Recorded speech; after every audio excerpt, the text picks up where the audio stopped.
ഈശോമിശിഹായിലെ പ്രിയപ്പെട്ടവരെ, നമുക്കിന്ന് 40-ാമത്തെ സങ്കീർത്തനം ധ്യാനിക്കാം. നിലവിളി കേൾക്കുന്ന ദൈവമാണ്. 17 വചനങ്ങളുള്ള ഈ സങ്കീർത്തന ഭാഗം സ്തുതികളും രക്ഷാകര സന്ദേശവുമാണ് ഉൾക്കൊള്ളുന്നത്. കൃതജ്ഞതയും ദൈവം നൽകിയ അനുഗ്രഹങ്ങൾക്കുള്ള സാക്ഷ്യവുമാണ് ഈ സങ്കീർത്തനത്തിലുടനീളം നമ്മൾ കാണുന്നത്. ദൈവം നിലവിളി കേൾക്കുന്നവനും കാത്തിരിക്കുന്നവന് രക്ഷയെ പ്രദാനം ചെയ്യുന്നവനുമാണ്. നാളിതുവരെ നൽകിയിട്ടുള്ള നന്മകൾക്കായിട്ട് രക്ഷയുടെ ഒരു പുതിയ ഗാനം ആലപിക്കുവാനാണ് സങ്കീർത്തകൻ നമ്മളോട് ആവശ്യപ്പെടുന്നത്. സൃഷ്ടി മുതൽ ഇന്നോളം നന്മ പ്രവർത്തിച്ച എല്ലാ കാര്യങ്ങളും അതിനകത്ത് ഉൾക്കൊള്ളുകയാണ് ചെയ്യുന്നത്. ദൈവത്തിൻ്റെ രക്ഷാകര പ്രവർത്തനങ്ങളെല്ലാം ഈ സങ്കീർത്തനത്തിൽ പ്രഘോഷിക്കപ്പെടുന്നു. ദൈവത്തിൻ്റെ രക്ഷ മനുഷ്യന് അനുഭവേദ്യമാകണമെങ്കിൽ അവിടുത്തെ അനന്തമായിട്ടുള്ള കൃപകളെ ഏറ്റുചൊല്ലുക എന്നതാണ് ആവശ്യം. നമുക്ക് ജനനം മുതൽ ഇന്ന് വരെ നൽകിയ എല്ലാ അനുഗ്രഹങ്ങൾക്കും നന്ദി പറയണം.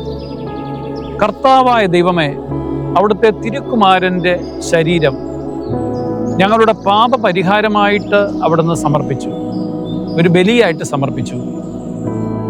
ഈശോയുടെ ബലിയോട് ചേർന്ന് ഞങ്ങളുടെ ജീവിത ബലിയെയും ഞങ്ങൾ സമർപ്പിക്കുകയാണ്. അവിടുത്തെ അനന്തമായിട്ടുള്ള നന്മകളെ ഞങ്ങൾ നിരന്തരം പാടിപ്പുകഴ്ത്തുന്നു. ഞങ്ങൾക്ക് നിരന്തരം കൃപ നൽകണമേ. എല്ലാ ദിവസവും ഞങ്ങൾക്ക് നൽകിയ അനുഗ്രഹങ്ങൾക്ക് നന്ദി പറയുവാനായിട്ട് ഈ ദിവസത്തിൽ ഞങ്ങൾക്ക് ലഭിച്ച എല്ലാ നന്മകൾക്കും ഞങ്ങൾ നന്ദി പറയുന്നു കർത്താവേ. അതിനുവേണ്ടി ഞങ്ങളെ ശക്തരാക്കണമേ. ദൈവം സമൃദ്ധമായിട്ട് നമ്മളെ അനുഗ്രഹിക്കട്ടെ. ആമേൻ.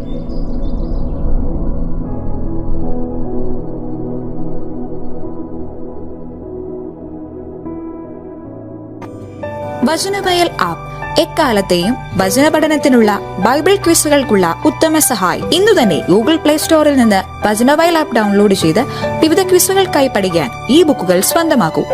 ലോഗോസ് ക്ലബ് അംഗത്വമെടുത്ത് ലോഗോസിനായി ഒരുങ്ങാം. വചനവയൽ യൂട്യൂബ് ചാനൽ സബ്സ്ക്രൈബ് ചെയ്ത് മത്സര റിസൾട്ടുകൾ ആദ്യം അറിയാം. www.vajanavayal.com എന്ന സൈറ്റിലും ഈ ആപ്പ് ലഭ്യമാണ്.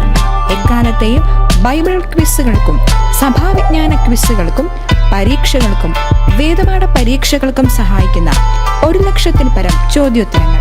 എക്കാലത്തെയും ബൈബിൾ ക്വിസുകൾക്കായുള്ള പഠന സഹായം വചനവയൽ ആപ്പ്.